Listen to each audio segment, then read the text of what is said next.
How to create a LinkedIn account step by step. First, open any web browser on your computer and go to linkedin.com. On the LinkedIn homepage, click Join now.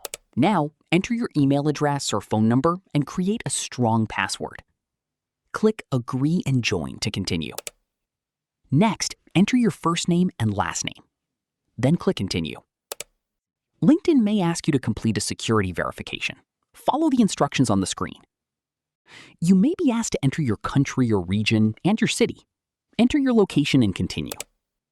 Now, LinkedIn may ask about your most recent job or education. Enter the information that applies to you. Then click Continue.